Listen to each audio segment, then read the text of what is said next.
Hey there, folks. I'm Matt Hansen, And I'm John Johnson. and you're listening to Planes, Trains, and Comic Books. the podcast where we discuss favorites we've reread, both classic and new comics we want to read, and everything else in between. And here's the comic we picked this week.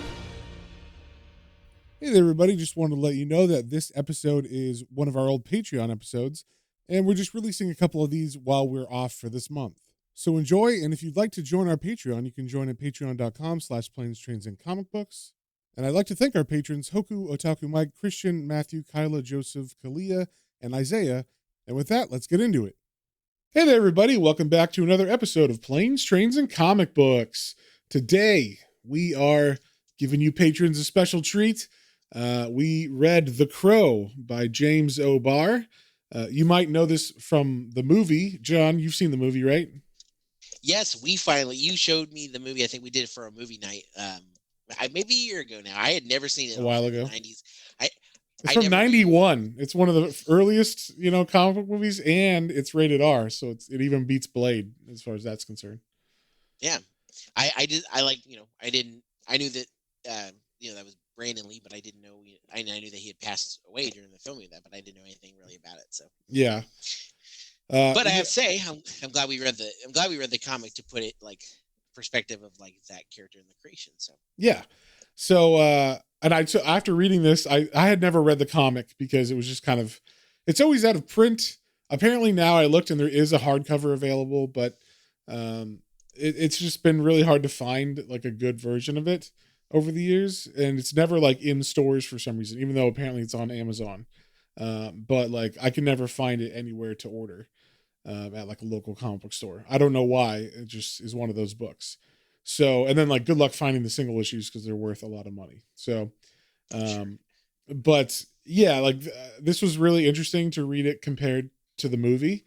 And see like where it meets and where it doesn't. It's not quite as bad as Men in Black, where that barely had any of the movie in it, but they took what was good from it. This had a lot of the movie in it, but it's weird because it amped up a lot. There was like a lot of craziness in this comic, but it was different kind of craziness than was in the movie. Because in the movie, all the bad guys are very cartoony, very over the top and stupid, where they're like chanting like, "We're gonna get him, we're gonna get him." They're like throwing their hands up together and like saying things in sync, which is really like hamming it up, I guess, for bad guys. Just to show how kooky and crazy they are, like how chaotic. But in this, it's all about how crazy and over the top the like kills are. And like how the Crow himself is more over the top and mysterious and stuff. So that was interesting, I thought, the way that they showed them differ compared to the movie. But and James O'Barr did have like a hand in the movie. Like he was very much involved, I believe, because even at the beginning of this trade that we had, it says like, in memory of Brandon Lee, because Brandon Lee died during the making of his movie. So, I think he actually knew Brandon Lee or part of that, So with that being said, I could totally see like this book came out in 1989. This is when the original comics came out. This was like an independent book, by like an artist that no one really knew. I don't think he was well known. Like he ain't working for Marvel or anything. He is a fantastic artist. Like this book is really, really, really well done as far as art's concerned. It's all black and white. But one of the things I love is that he uses a lot of different media. Like it's not all just pen and ink. There's a lot of like pastels and airbrushing and different techniques and stuff, different pages. Like some pages, if it's in the past, stuff that happened with his girlfriend in the past, it's all airbrushed and kind of looks like watercolor or something. And then if it's present, it's really hard lines. And then when he wants to be super dark, there's a lot of contrast, lots of black and white spotting. Kind of like Hellboy, where there's just lots of shadows and stuff going on. But there's not, it's kind of unique in that way. And this happened like right towards the tail end of the black and white boom that Ninja Turtles started. So like that's why it got like kind of big. Once again, like Men in Black, how did this become a movie in 2 years? I have no idea. But I assume after Ninja Turtles, people were just buying up properties of indie books, indie comics, and trying to make them into movies. And I think this one was successful. Like, I think it cost $30 million to make, and it made like 94 million in box office. So that, to me, It's a hit. It's a hit, right? It's over, and especially in '91, that's a hit for sure. So yeah, and for a book that no one knows what the hell it is, like I don't think the comics sold nearly any kind of millions of issues or anything. It was more like, probably, I should look up the sales numbers, but if I had to guess, it'd be like Ninja Turtles, where the first issue sold 2,000 or 3,000 copies or something max, and then it just word of mouth had more printings and stuff like that. I'm not 100% on that, but that's what this kind of book would do, But yeah, so like I said, it's kind of hard to find. We were able to find a digital copy of it, so we read that for this. But now I kind of want to go. I think there is now I just looked today, and the hardcover version is available on Amazon right now, but it goes in and out of print very regularly. So get it while you can, I guess. Yeah. But like I said, it's James O'Barr. Another thing about this is it came out around the time of Sandman, and this really has the feel of that, like, what was it called back then? Not emo. What is it called back then? Alternative?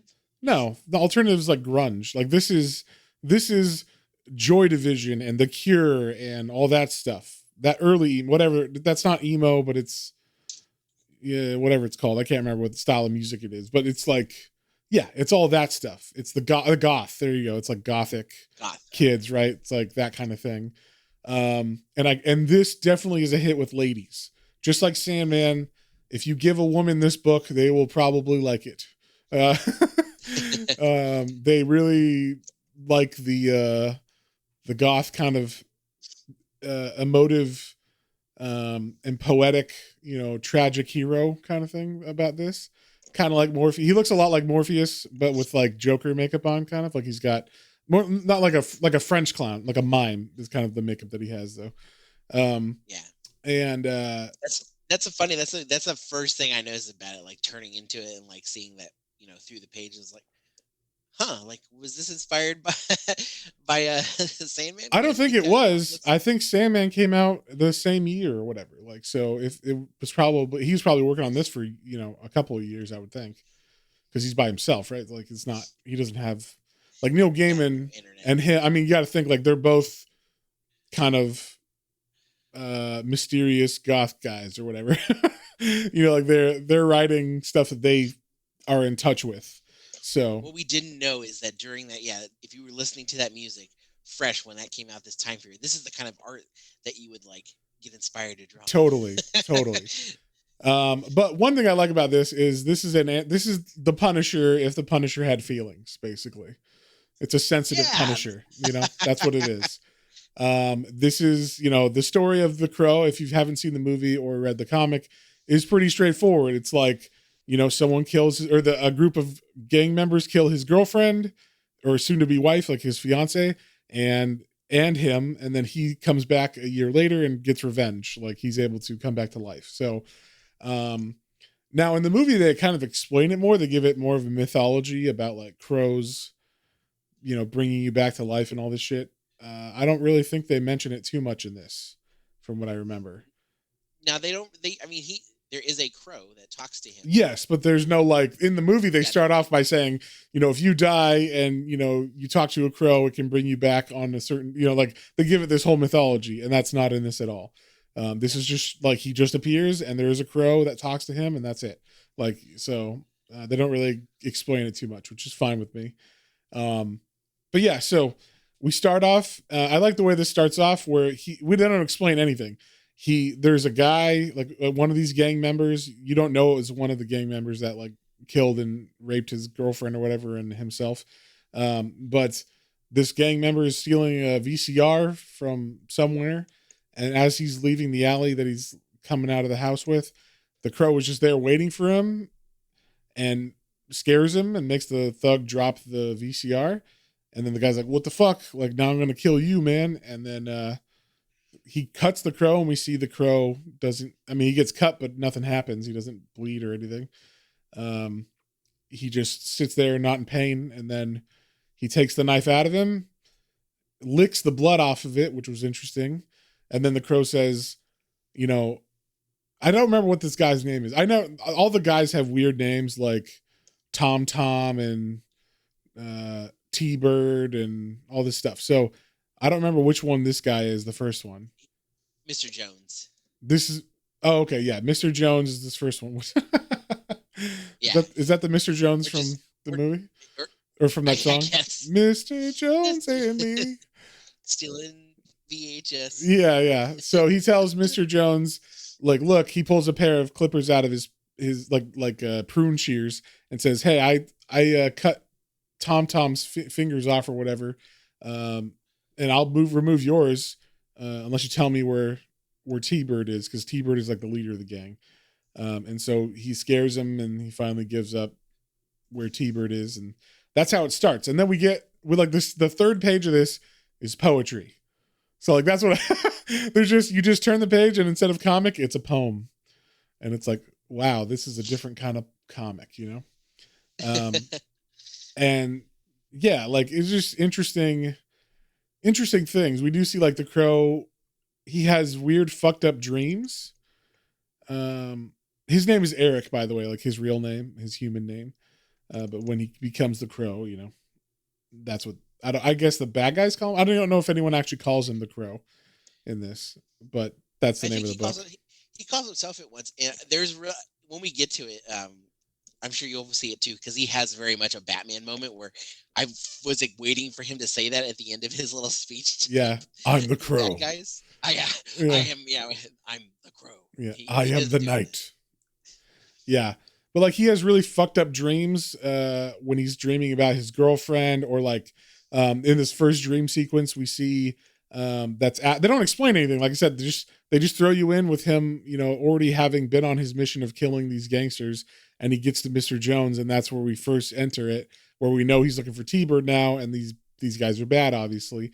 But then in this first dream sequence, they don't explain anything either. It's just him on a train, and he's looking out the window, and he doesn't have the makeup and stuff in this, I believe. He's just he looks more like Eric in his dreams, without any of the makeup, and he's watching a horse run next to the train that he's in, and all of a sudden the horse runs into barbed wire and gets like torn apart by the barbed wire, and he's like, oh my god. And then like, so it's just like tragic shit that he's dreaming about, that like he's haunted by these dreams. But then we cut to the first real page of this story, and I thought a lot of this art looked very Ninja Turtles, especially like the city designs and the way that they're like the duotone they put on the that's like the textures that they put on the buildings and stuff. It's actually like they use a type of paper that you put a chemical on, and this like pattern will appear depending on which chemical you put on it. And so it's like they use it for buildings a lot, like in Ninja Turtles and stuff, because it gives like an interesting texture. So yeah, it's very interesting to see, kind of like adds grays or dark grays and stuff. But it looks really good, but very like Ninja Turtles ish. So I thought that was cool. But we do see he's living in an abandoned house, but it's not like the movie. In the movie, he got killed in the house with his girlfriend, and it was like their house and apartment. But that's not what happens in this book. In this book, the origin or how he died is different. We'll get there at the end, but we see he's like lamenting about what he's got to do, and you know, about his girlfriend. You know, he's sad, he misses her. A lot of him is being sad about his girlfriend, right? Obviously. Yes. So where the Punisher gets a lot of him looking out windows. Oh, I'm sad. Yes, but like justifiably so. And like, as opposed to the Punisher who's looking out windows with a sniper rifle, you know, like, like Frank Castle gets mad where, you know, the Crow gets sensitive. He might write some poetry. Hell, he might even do some interpretive dance. But he will eventually get to the gunning down of the people that hurt him. And one thing I like that, like I said, in the movie, they go over the top with the villains. Mainly they just make them look silly in the movie, I think. As opposed to in this, the villains are just as over the top, but in a violent way. Like they just go around and murder an old lady for no reason, like in this first arc or this first chapter. They just shoot her in the head as she's walking by. And then even one of the gang members shoots another gang member just for saying, "What are you doing, man?" And like, yeah, it doesn't seem like there's any like loyalty among them other than to T-Bird. But yeah, we just see how evil they are. They're shooting people. And this first guy named Tintin, who's the guy that shot the old lady and the other gang member, after he shoots them, he's walking around with his gun and walks into an alley and he runs into the crow. And he even shoots the crow in the head and it doesn't do anything. So like we just see, that's the other thing. They don't say how the crow has supernatural powers, like what his powers are. They are different from the movie because in this he's not tied to the crow. Like in the movie, it specifically is like the crow is the tethered to the underworld or whatever, those are the powers. And so if you kill the crow, you can hurt the crow man or whatever, you know? So yeah, you can hurt the man. So that's like a thing in the movie that's not really in this. And then also, he has a power in the movie where like he takes, and I actually thought this was like a cool thing that I thought surely this is in the comic, but it wasn't, where he like draws the heroin out of someone's arm in the movie. And then like, I thought, yeah, that's got to be in the comic because that's a pretty cool like thing. And usually the really cool stuff from movies, comic book movies, is from the comics, and all the stupid shit is from, you know, studios. But apparently, whoever wrote the screenplay for this movie actually came up with a cool idea, like, you know, the drawing out of heroin, or even the like, let me inject 30 hours of pain at, you know, when he fights T-Bird at the end in the movie, he like just gives him a bunch of pain from his girlfriend who died. So like things like that. I was like, I thought those were cool ideas, but those aren't in the movie. I mean, they're not in the comic. They're only in the movie. So in the comic, he just goes around and shoots people with guns and is invulnerable. And they don't really explain how he's invulnerable other than he obviously came back from being dead. So, and even that later on, I was questioning whether they actually killed him or not. There was a scene where I was like, wait, are they saying that he was alive or what? But I don't know. We'll talk about it. But obviously he does get shot in the head from Tintin right here, and it doesn't do anything. So like he is invulnerable, right? Or like immortal. Yeah. So he just like laughs it off and picks up the gun and then reminds him like, oh, you know who I am. Like, you remember last year, that girl and guy that you killed? And then he shoots him in the head. Once Tintin is like, oh yeah, I don't care. Like, fuck you guys. He blows Tintin's head off, or he shoots him through the head, I should say. Yeah. We do keep seeing the crow in these parts too, where he has the dream and here, and the crow keeps telling him to not look right at the bad stuff. Is that supposed to be the crow like, don't like look at the?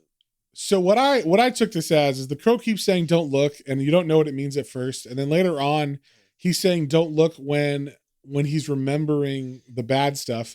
And then there's like one of the poems talks about like, if you keep looking backwards, you'll never be able to move on, or something like that.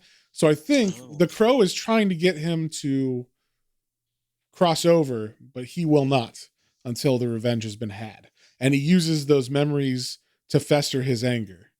So like the crow's like keep saying don't look because it wants him to like stop and just go and that go to the afterlife or whatever. That's what I got from it. Let's just say I'm right. Let's just go with what I think is right. But yeah, so like that's going on in the background. The crow is kind of talking to him, but he never says anything super meaningful other than don't look. And he's kind of like hints at little things, but for the most part in the movie, the crow's just like, bah! So like, yeah, there's not much of that, but yeah. And then after he kills Tintin, we cut back to him looking out of a window in the rain, sad, looking at pictures of his girlfriend on the ground and holding himself sadly. And then he does some dancing, I believe, right? Is that what he does, dancing? It definitely looks like dancing in the, yeah. Or it's like, I don't know, maybe like Tai Chi or something. In this one, I think it's just the Tai Chi. Later on, he does actual dancing. But like in this, he does, they show him like looking at the barbed wire that like the horse ran into in his dream. And he's like doing motions while like saying kind of poems. While saying poetry. So once again, this is for the ladies. This is James O'Barr knows what the ladies want, I'm assuming. And I will put up with this in one for the art because the art is fantastic. So even if I don't care about whatever is being said, I'm not a big poetry guy. So like never read a poem that really moved me in any way. So What? Really? no, I can't think of one off the top of my head. Okay. I'm not talking about songs. I'm talking about poems specifically. For sure. So yeah, I can't think of a poem that I'm like, yes. But anyway, James O'Barr knows that like in the same way Sandman did, this is like, you could give a girl this if you were like a guy into comics and you're like, all right, babe, like I'm going to show you what comics are that you'll like. And then you give them Sandman or this, and they'll totally be like, oh yeah, comics are cool. And it's a good like doorway for people who aren't necessarily into comics and are ladies. It's a good way to get them into it. So also he draws the Crow in very, very, not suggestive poses, but like he's muscular. Like he's very anatomically correct. And like with like the Crow has a perfect body. So it's like, very muscular, and he wears really low riding jeans and shit. It looks like Brad Pitt or something in like Fight Club, like that's, what you're doing when you shoot Brad Pitt in that without a shirt on in Fight Club and his jeans are hanging low, and so like, yeah, it's very much like he's got the female gaze in mind in this comic, I think. Or maybe the gay male mind, gaze in mind. So, but yeah, I digress. We cut back to the gangsters, and we see all of them together at a table, or a bunch of them together at a table. And this is where we get the first look at some of the other guys. They're dope dealers. But the Crow, he's already onto them because the Tintin guy told him where to find him. So he's just waiting outside. He makes a little noise, and the second one of them goes out to look to see what the noise was out the window, the Crow shoots him in the head. So that's like, basically this is like through the same thing over and over. Crow finds out where the guys are, goes there, kills them all, or at least toys with them. He does a lot, just like in the movie, he'll start saying little rhymes or like little riddles that he wants people to hear, I guess. He like messes with them, confuses them. That's like what he's about. So in this, he kills everybody except one guy. At first, I don't remember what this guy's name is at first, but he brings up that, he's like, once again, you remember that girl that you killed last year, Shelly? And he's like, oh yeah, and then he shoots him in the eye, I guess. I don't know if he's Top Dollar. Oh yeah, this is Top Dollar. So when he kills Top Dollar, he shoots him in the eye, and then Top Dollar's still alive, and then he like kills him again. So then he shoots him again and for sure kills him the second time. So it's like he takes his time. He likes to play with them, and then like one of the neighbors sees him this time, and because this is an apartment complex, and so like the neighbors hear all this noise, they call the police, and the neighbors are saying, oh yeah, I saw him walking away. All these cats were following him, and he said like, good day, ma'am, as he like walked by or whatever. So like he seemed nice and he smiled at me. Like he didn't seem like a gangster or anything. So it's very interesting. The cats play a big part in this, which I assume is another thing he's like writing in for ladies. Ladies love cats. Yeah, because we don't really get like why there's a cat connection. No, they just show up. Yeah. They just start following him, which I guess, like in some cultures, cats are associated with death and stuff. So maybe that's why. But they don't explain it. All of a sudden, just in this second chapter, there's cats and they appear. They do show one of them. One of them is like he got the cat for his girlfriend, didn't he? His girlfriend, yeah. Gabriel or Gabriel. Yeah, he calls the cat Gabriel or Gabriel. No, it's a male cat, I think. So Gabriel. And he gets it for their anniversary because she's dead, and it's like the 1 year anniversary when they were supposed to get married, kind of thing. So he gets a cat in her memory, I guess, like it's a gift for her. So he's got this cat, and then we cut to like, and I like that they do this because they don't really do this in the movie. We cut to flashbacks of him and his girlfriend, and them like having fun, painting their house, the time that he proposed to her. And he did it like she was saying like, oh, why don't you want to marry me? We've been going out for a while. And then like he pulls out a ring and she's like, oh my God. And then like knocks over all the paint while she's trying to like grab at the ring and hug him. And so like, I don't know, you just get these nice little memories about him and his girlfriend that really like impact and hit home in the love that they had, you know?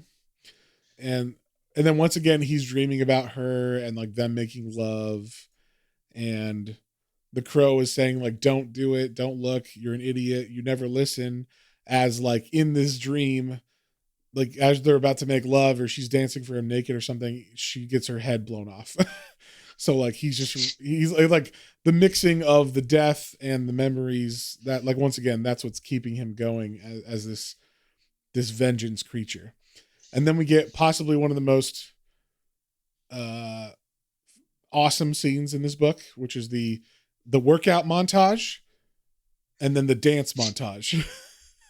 And this is like, once again, for the ladies. You get to see how sensitive. He's strong, but sensitive. Same page. But sensitive. You see him doing one-handed pull-ups, 63, 64, then one-handed push-ups, 65, 66, then sit-ups, 67, 68. Then the bottom of the page is him doing and then ballet. Yeah. So, what a feeling. Yeah. So, you know, you get to see the different sides of him, you know?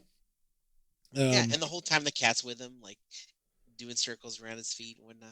Yeah. And then one thing I love about this page is that the last thing he says, he's talking to the cat as it's going around his feet and he's doing ballet. And then he says, hey, Gabriel, have you ever seen Seven Samurai? And then the next page is like we cut to the gangsters on a corner or like in a house or something. And then they're like killing someone with a knife. And then all of a sudden one of their heads is off because he brought a samurai sword this time. And he cuts off one of their heads like immediately. And then, you know, the other guy that's with him gets all freaked out. Then he hits the lights off, like he cuts the electrical cord to the light. And then he chops that dude's feet off. This is one of my favorite parts. Yeah, this is Tom. This is one of the other. Okay. Because this is the one that I wasn't sure of at first.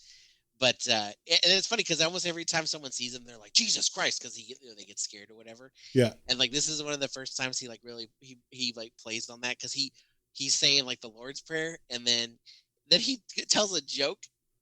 And this is the three Say the joke. You got the joke? The next part. Yeah, it was Jesus Christ walks into a hotel. He hands the innkeeper 3 nails and asks, can you put me up for the night? But a bunch. Yeah.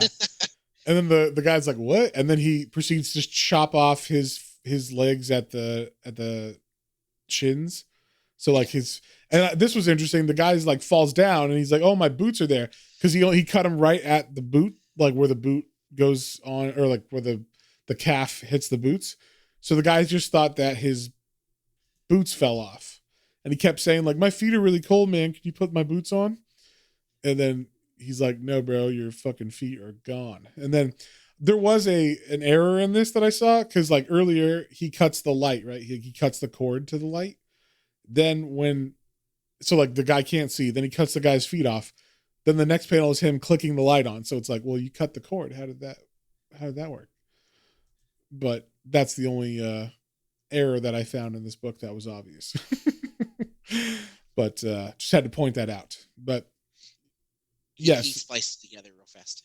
Yeah, so he goes to Tom, and that's one of the things I like is all the flashbacks actually lead to things that matter. So like we saw him give his wife or his fiance the ring and their engagement moment because in this story arc he's getting the ring back. So he goes to Tom Tom to ask where the ring is. Tom Tom says after, he gets his legs cut off and shit, that they sold it to this pawn store that buys all their shit named Gideon's Pawn Store. So he goes to the pawn store and Gideon's there. Of course, he's like an asshole. He reminded me like of what's Carl from Aqua Teen or something. Like that's the attitude this guy had. And immediately, like the guy's being ornery, he pulls a gun on the Crow. The Crow slaps it out of his hand and then stabs his knife into the guy's hand. And then searches through the box of rings that is like all the jewelry that these guys steal from people, I guess. That he's like holding on to because he can't pawn it right away, obviously, because the cops are looking for that stuff. And then he's able to get the knife out of his hand and he pulls a gun on the Crow. And the Crow is too fast. He like pulls another gun out and shoots him right in the chest and the face and everything. So then he pours kerosene over the whole place. And as he's setting it on fire, all of a sudden a cop comes in. He's like, freeze, don't move. Like he's all scared and shit. And the Crow, this is where you see like, he's not a bad guy. He tells the cop like, look, you can do whatever you want, but you're not going to kill me. You can shoot me in the face right now. It's not going to do anything. I don't care. But you might want to run because there's a bomb in the back that I just set. So like, do what you're going to do. And the cop is too scared to shoot. But then he's like, oh shit, a bomb. Then he runs outside and he throws up. Then he calls his captain and says like, the guy got away, And this was that part I was telling you about. Like, I thought he was going to have the Batman moment here because he comes in and he's like, oh, what happened? And he makes that joke. He makes another joke. He's like, oh yeah, like he died of lead poisoning. Yes, that is in the movie. That one is in the movie. Yeah. And then he's like, you're under arrest, and he says, you can't shoot me wherever. And then he goes into he's like, I am pilot errors, I am fetal distress, I am the random chromosome, I am complete and total madness, I am fear. And it went ... And I totally expected on the next panel him to be like, I am the Crow. Yeah. No. It was not that, unfortunately. But remember, John, this is not for you. This is for ladies. So we have to keep it poetic, which is why you turn the page and we get a Crow and we get the Cure song. And then like just a nice static image of the Crow sitting in his darkened room, listening to the Crow possibly, or just thinking about the lyrics. Yeah. So, actually I had to go. I had never heard that Cure song, so I had to go listen to it. Of course. You gotta, So yeah, then we get another page of some poetry about irony and despair and stuff. Then we get another memory about, Christmas, his first Christmas with his girlfriend, or now I guess she's probably his fiance. And how nice they are and love each other, and he's remembering. And just a nice little remembering. Now we also, in the movie, there's a little girl that plays a bigger part than in the comic, but she is in the comic, and she is the daughter of like, what's the guy's name? Fun Boy or something like that. They're like, Fun Boy. So Fun Boy is the guy that deals drugs, and he takes drugs too. And his girlfriend is this girl's mom in the movie and in the comic. But in the comic, like the Crow has a relationship with the girl before he's dead. In the comic, the Crow doesn't have a relationship with her until this one night when he goes to Fun Boy's house to confront him and kill him, and then meets her on the steps. And in the movie, there's more like she knew him when he was alive, and she knew Shelley and Eric like when they were, together and alive and all that shit. So he talks to her outside, and he does give her Shelley's ring because he's like sad that she has fucking bruises on her face because she's abused, and he feels bad for her. Yeah, she had no shoes on. She's waiting outside, and she's like, oh yeah, my mom's upstairs with Fun Boy, and they're doing drugs or whatever. So he feels bad. He gives her the ring of Shelley that he gave, the engagement ring. So, and then he goes upstairs and confronts Fun Boy. And this was interesting. I don't know why, but he lets Fun Boy live. He does the whole like, hey, come here, girlfriend of Fun Boy, which is the mom of the little girl. Your girl's outside. You should be with her. And he even says what he says in the movie which is mother is the name for God in the lips and hearts of all children. Do you understand? And then like, go outside, get your daughter or whatever. So like he does confront her, but he doesn't pull the poison, like the heroin out of her veins like he does in the movie. But he confronts Fun Boy. He says, you remember all this stuff. And then he talks about like how, like basically Fun Boy says like, no, like I didn't want to do any of this. It's the dope. The dope made me do it, but like also I would kill you for dope. So like I'm bad, but I have a reason, I guess. So the Crow takes one of the vials and crunches it of morphine and then like leaves two and then says like, I won't kill you horribly, but like I want you to give a message to T-Bird. I'm coming for him. But like, don't worry, I won't kill you horribly. I will let you die nicely, even though you don't deserve it. I don't know why he does that though. I couldn't figure that out. That was kind of like, I don't know. Maybe he's feeling sensitive that day. That's what I wasn't 100% either. Why he lets this guy live? Because like he could have. I'm sure word would get to T-Bird either way. All of his men are dying. Right. Yeah, of course. Like, where is everybody? Oh, some guy named the Crow keeps killing us. So, I just didn't understand why necessarily. But it's fine. Wait, yeah. Fun Boy will get his comeuppance. Yeah, of course. And so then we get another like remembering scene where he's making love to Shelly, and the Crow is like, "Don't do this. Stop looking." Like, because once again, everything that he does in his dreams and stuff, all the remembering is just there to like feed his anger and get revenge. So I believe he tells Fun Boy to tell T-Bird to meet him where they killed them, which is on a stretch of road. It's not in a building. Like in the movie, it's in like the apartment that they have. But in the movie or in the comic book, it's like a stretch of road. And I don't know about you, but I thought there's a couple panels in this where he really just looks like he drew like the guy from The Cure, whatever his name is. I can't remember. Robert Smith. Yeah, yes. Robert Smith. He looks exactly like Robert Smith, but just with clown makeup on or whatever. So like, yeah, once or twice, yes. Yeah, I'll give you that. So I was like, you can just totally hear pictures of you, like like in the background. So yeah, you can totally hear all that in my head, or at least I could. But okay, so this is one of the things that I didn't. This was like the why. This is where I was like, wait, is he alive? Like, did he survive? And this is like, how is he surviving? Because they show him taking morphine before he goes to like confront T-Bird and stuff and Fun Boy. Yeah. And so I guess he goes to where he thinks T-Bird and Fun Boy are going to be, and it's just Fun Boy and all of these gang members because Fun Boy knows that the Crow's coming after him. So he takes a bunch of morphine. I don't see why he would need it if he is supernatural. You know what I mean?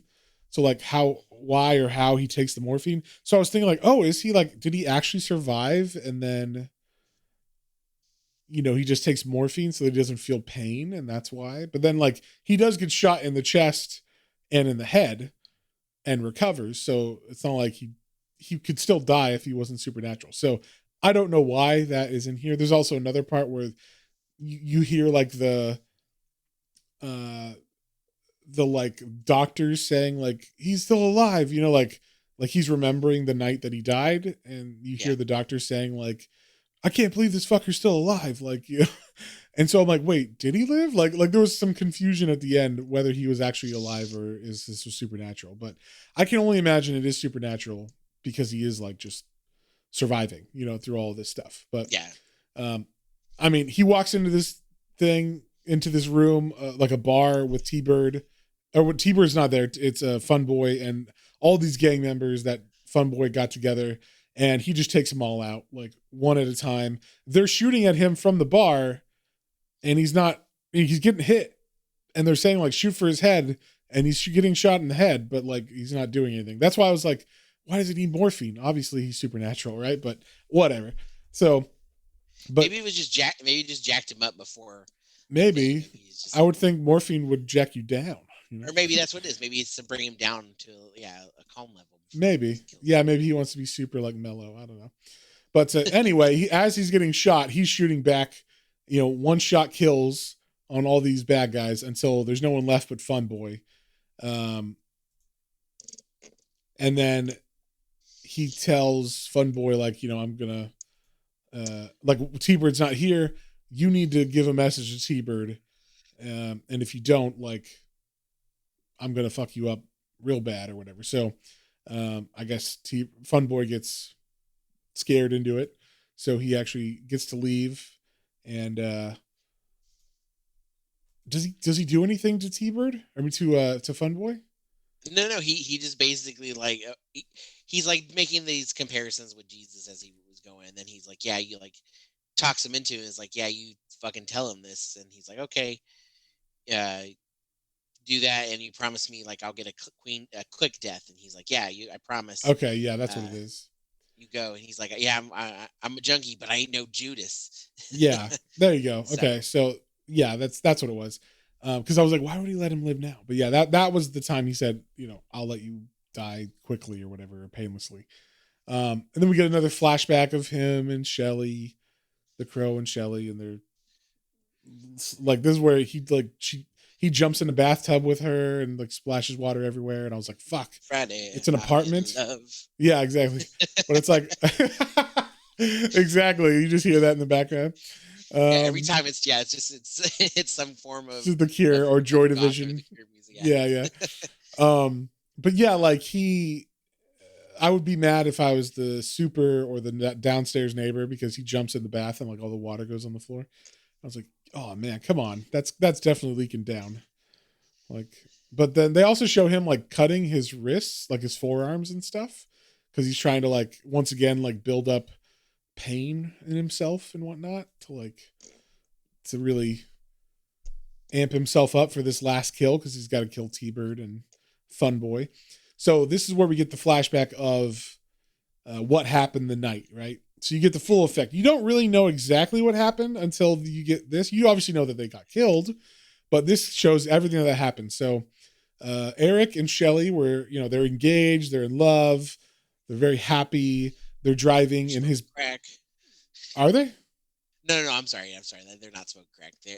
They're driving. It's the other. That's right. The other guys are smoking crack. Yeah. They're not smoking. Right. They're one with the Crow and this girl. Why would they be smoking crack? They're having a family. Yeah. I'm sorry. Anyway, John, this weirdo. So they're like, they're out in a field. They're having a picnic. Then they're like, okay, we should go home.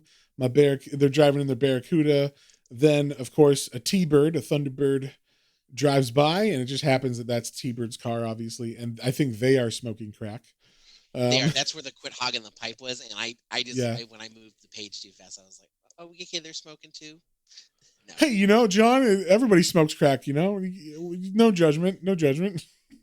It's the 80s. Yeah, it's 89. Yeah, right in the middle of the crack epidemic, obviously. So as the T-Bird passes them, they're like, oh, look at these guys. Maybe we should help them out. That lady looked very hot or whatever. And so they stop, come back. Eric's like, Shelly, stay in the car, lock the doors.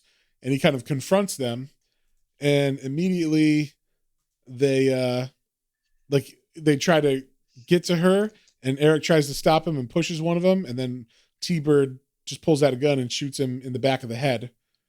And then he falls down to the ground. Apparently it kind of just grazed up the back of his head or something, because he's not like dead yet. But then he falls to his knees, and T-Bird comes right behind him and shoots him directly in the back of the head. So there's no way he ain't dead. He falls to the ground. Even his hair is on fire because the muzzle was so close to where he got shot. And then, but we do see that Eric is staring at the car as he's on the ground, can't move. So I think even though he's like dying, he has to see he can't move or anything. He has to see what they do to his girlfriend, Shelly. And what they do is they gang rape her, and then they murder her. And even after they murder her, they continue to take turns raping her. So, yeah, it's very creepy. There's like it's not super graphic, but it's graphic enough that it's like, oh, Jesus. We're like, the guys are like drooling on her and shit. And this is where you see like spaced in between these panels, the crow is saying, "Don't look. You're looking. Stop looking. It's almost over, son." Like, so that's where I was like, oh, like the crow's telling him like, stop, don't look at it because you're gonna like come back, and you should just move on, kind of thing. But yeah, so they like beat her to death and shoot her, and then they continue raping her. And he watched it all pretty much, and that's why he came back. And then so then there's a scene, and this is where I was confused. It says head trauma is the name of this little scene, and it's him in the hospital, and he's talking to the cop, and the cop, they're saying like, oh, like the cop is saying like, hey, I heard you just got back from surgery, and then you're gonna go back in. You know, you were brain dead for a while, but they were able to bring you back. So that's why I was like, wait, is he just like damaged brain, and that's why he doesn't feel pain or something, and that's why he can do this? That's why he doesn't feel anything, because he lost all his pain receptors. Yeah, but then they show like, well, I mean, that is, people have had that be a superhero premise, right? Like, yeah, that's true. I can't remember which one. Oh, isn't that what Kick-Ass is? He gets beat up the first time, and then he loses pain feeling or whatever, so then he can like fight and it doesn't hurt him, or at least, you know, pain wise. but yeah, so then I didn't see this in the second page. They do say, oh, hey, we're losing him, flatline. So, but they don't fully, I guess they do show him dying, but I don't know. I just thought it was weird that they were showing him alive after he gets shot in the head twice. So I was like, wait, is he alive? Is that why he's taking morphine? But yeah, so he came back, you know, obviously from that, but not like for real. I mean, this is a supernatural coming back, because he did die in the hospital. Because the crow shows up right then, and that's when he decides like, I must take revenge. Yeah, so I was just confused, because there is a little bit of confusion there still, even when I look at the panels now. It doesn't fully make sense, but either way, he wakes up, he's got the makeup on, so it's not makeup that he's wearing. I think his face just looks like that now that he's brought back to life. And he's on a mission. It's not. Yes, and it's not death if you refuse it. It's only is if you accept it. Yes, exactly.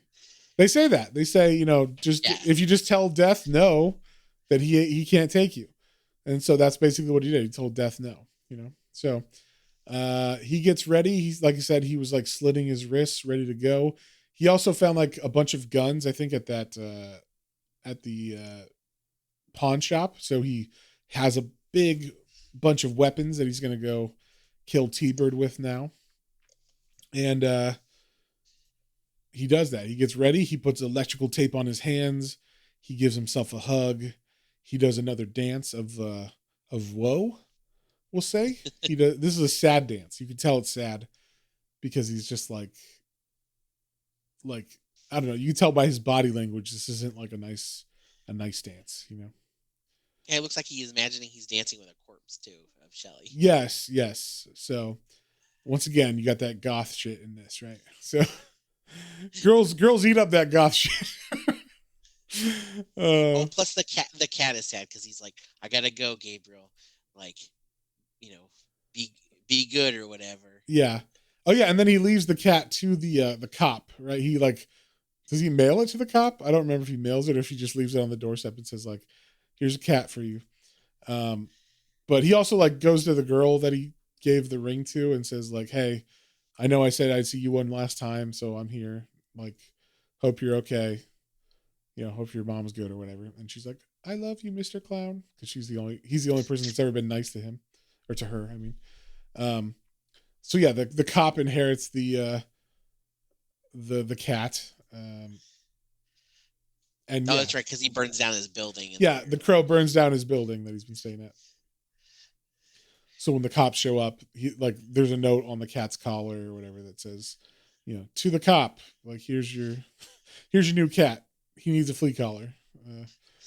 So that's a terrible gift to give someone, by the way. Don't give someone an animal if they don't ask for it. But yeah, so the crow just straps up. He gets all his guns, puts on a trench coat. He even like tapes other magazines, like extra magazines, to his midsection. And he just walks in and starts murdering people like immediately. and like Fun Boy is like right at that moment telling T-Bird like, hey, he's back. You got to do something. He's coming for us. Um, and then it doesn't seem to work. Like T-Bird doesn't give a fuck. So then Fun Boy goes to inject some morphine, and right when he does that, the Crow shows up and is like, hey, I'm here. I'm gonna kill you, but like I said, I'll do it nicely. So like, here's the 2 vials of morphine. Take them all right now. And so he does that. He takes all the morphine and he dies there. He dies on the table, like a junkie, I guess. And then the Crow walks up the stairs to where T-Bird is, and he sees there's like he can tell there's like guys talking and waiting for him in the hall. And he shoots through the wall and like blows one of their heads off. And then he continues to go up and shoot everybody, except one of them. One of them begs for his life, and he does not kill that man. But yeah, I mean, for most of the time, he's just killing everybody until he gets to T-Bird, who is able to make it out of the house and get into his car. But then they hear something on the roof. They're like, what was that? It's like, I don't know. It's just rain. And then, of course, it's the Crow sitting on the top of the car. And he shoots down into the car and hits the passenger. And then proceeds to, I think, jump off the car, right? Yeah, he jumps off the car, confronts T-Bird. And inside the car, there's a bunch of people. They jump out and they shoot him. And once again, he's getting shot in the chest, multiple places, no damage. And this is where he says, if you refuse death, like you're not going to die. Like if you just tell death no, like it can't take you. So like maybe that's why. Like, I mean, it's supernatural, but it's not like he's back and there's a mission. It's like if he just says no, I'm not going to die, bullets don't actually kill him. So remember that, folks. When you just tell death no, you're just like no. Yeah, if you don't give in, you could be like the Crow, and ladies will love you. So, or at least you gotta learn some Hot Topic ladies will love you. You gotta learn some poetry and like start listening to, like you said, like Joy Division. Yeah, The Cure, all that stuff. Yeah. So 9 Inch Nails, that's definitely in there, I'm sure. But yeah, so that he just goes on a rampage, kills all the like henchmen. He takes them out one by one in very cool ways. This is probably the most violent scene in the book, where he's just like blowing people's heads off with shotguns, knocking out all their teeth, slicing their face in half, like all this crazy shit. And obviously none of them are able to do anything to him. He even smashes one of their heads into the wall, and it like splats and explodes. I was like, Jesus. And you see he's having a fun time. He's having a fun time doing this. So T-Bird is watching all this. He gets scared. He drives away. And he jumps in the car and drives away. And then he gets chased by the Crow, who jumps in another car and chases him down the road. And it just so happens he makes the car overturned right in the same spot that his car turned over, or where they killed his girlfriend and him. So it's like the same spot. And then we see him walking towards T-Bird with a hammer. And I was kind of sad they didn't show it, but they cut away. Like, yeah, you know what happened. You know he murdered him with the hammer. Yeah. no need to show it. Although they just had the very violent scene, so it kind of made it up for it, right? Yeah, I don't think you just had him just mercilessly murder all those people. I think you can get when he takes out a hammer and shows it next to his head. Yes, exactly. So then, he's done now. He can finally be at peace. He goes back to his gravestone and lays down on it, remembers him making out and kissing his girlfriend, and the Crow flies away, and we see him drop the gun, and that's it. The end. So we can assume he like finally said okay to death is what happened. Then we get another poem at the end, of course. So this guy loves his poems, Did you notice so he's in like the cemetery there, and the one statue with the angel on it, like it has like its hand, like looks like it's kind of like going shh at first or something, and then it puts its hand over its whole face, like it looks like the statue moves. I don't know if you I did not catch that. No. Yeah, like maybe it was like weeping, like that he's finally like come or something like that. I don't know. I don't know if we were supposed to take anything from that, but it looked like that statue moved. Oh, okay. All right. Sure. I did not notice that at all, but but why not? It's art, right?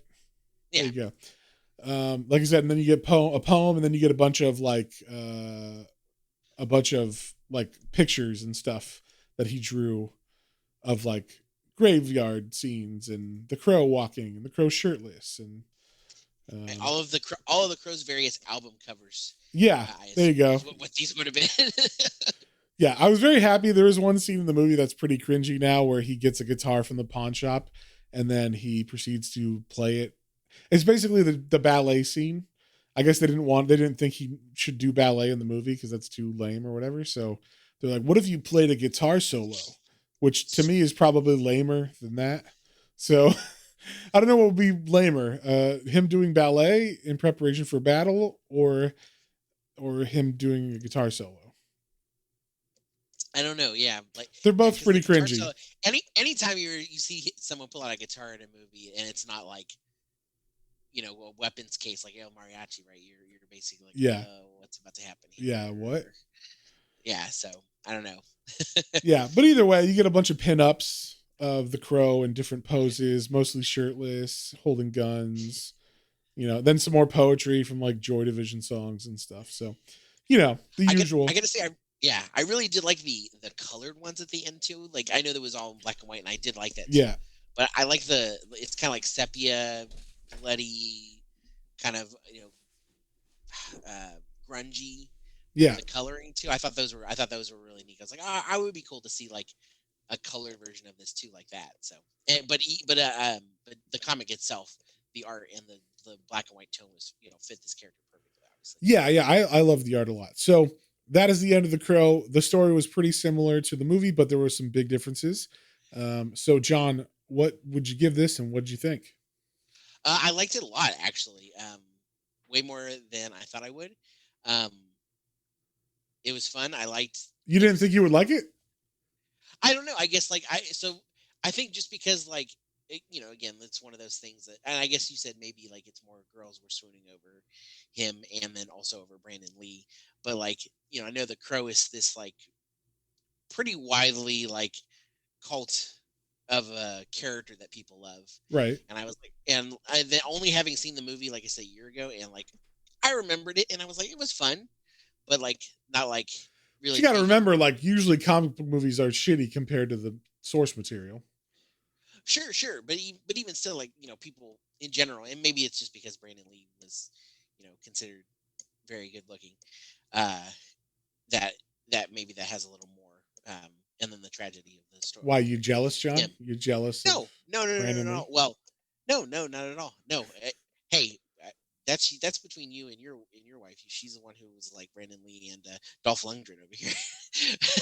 I don't know what you're talking about. We watched that other. I think we watched The Crow, and then we watched that one that was Dolph Lundgren and Brandon Lee. I don't remember the. Yeah, I forgot about that. I don't remember. But yeah.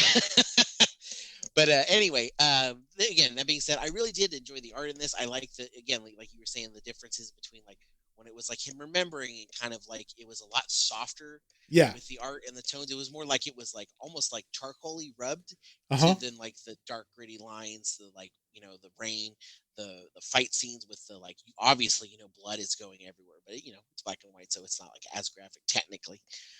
And yeah, and like none of the I am a poetry guy. I actually grew up really liking poetry. Like I you know, I would say Edgar Allan Poe definitely too. You know, but that, you know, that's kind of.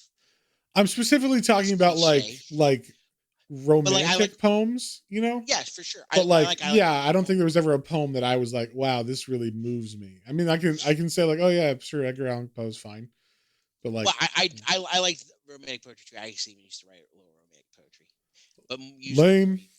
Yeah, very lame. I'm sure I have it on a hard drive somewhere. Why don't you read us some of those, John? Maybe we'll do that on a future one. Just you're like my heart burns for you like amber fires or whatever the. Yeah. January Embers. Yeah. No, but I like Walt Whitman and Robert Frost. One of my favorite poems is actually E. Cummings, the Leaf Loneliness poem. Have you ever seen that one? It's No. really short, and it's about leaves falling in the fall, and then like the symbolism of loneliness of like the last leaf, and the way the poem is written, it's written all vertically. Um, Whoa. and whoa, this is fucking crazy. Yeah.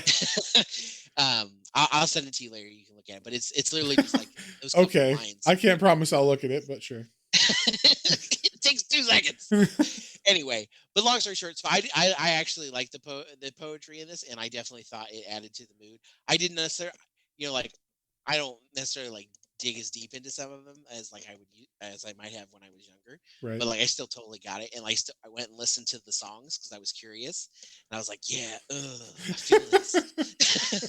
So like I could totally see this. Whether you're a moody teenager, or girl that's got a hot for the goths, or you just in general you have that. I could definitely see this, but also I enjoyed it overall. I thought it was a fun comic. It was a fun read. I like that they didn't have to explain like you said, they didn't really explain much of anything. He would see the crow. The crow kind of talked to him a little bit, but you didn't really get much more than that. And then, other than like we said, like maybe he finally was partially him. Yeah, like he denies his death. Yeah. Like that's the only thing I got from it, supernatural wise. But yeah, so I really enjoyed it. I would give it an 8. Honestly, it was a solid comic for me. Awesome. Yeah, I'm gonna give this. I enjoy the story. It is a simple story. I think I'm gonna give this a 7. The art is fantastic, especially for a black and white comic. There's lots of, like you said, lots of different techniques and styles, and you can really see that he poured his heart and soul into it. I think the story was fun and as fun as it could be. It's a good revenge story.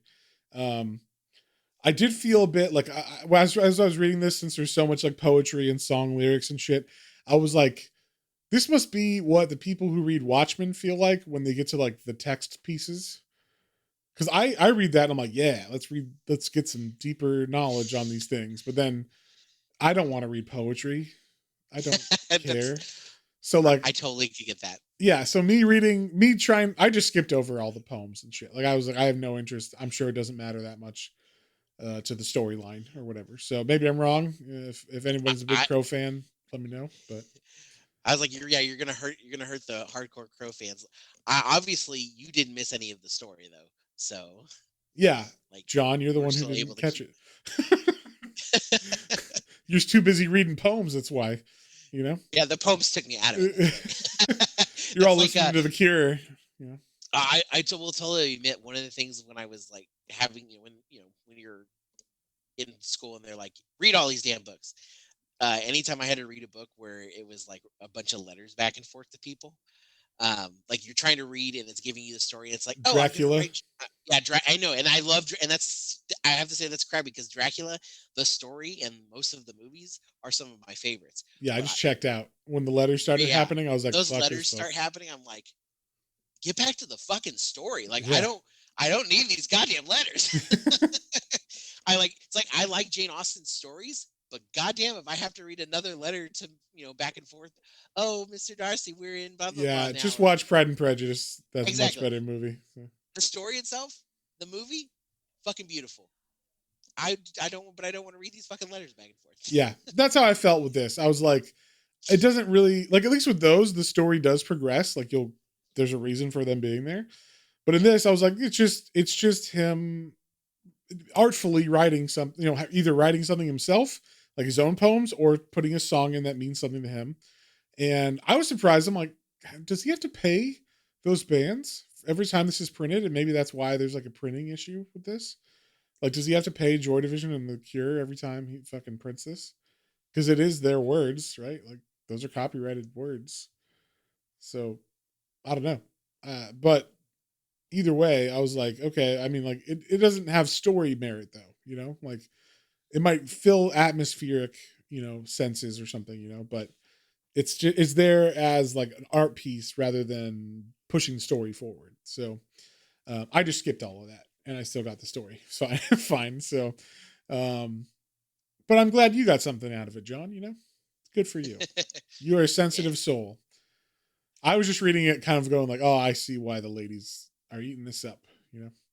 Just like when I read Sandman, I'm like, I love this, but you can totally tell why like ladies or even people who just aren't into comics could read it and be like, oh, this is more than just like Superman punching someone. You know what I mean? So this goes into like that personality test they make us take. Like I'm the like empath and the compassionate one, and Matt's the like logical and like stoic person. Yes, exactly. Yeah. Yeah. So that's why we make a good team. I don't know what emotions are, John, and I don't know what these things are that I feel sometimes, but I push them down inside, deep inside. Yeah. But yeah, so I liked it though. I thought it was good, and I thought that the movie was a really good representation of this comic. You know, as especially for like a movie in 1991, I feel like they paid a lot of respect to the written material, and like did it justice for a Hollywood movie.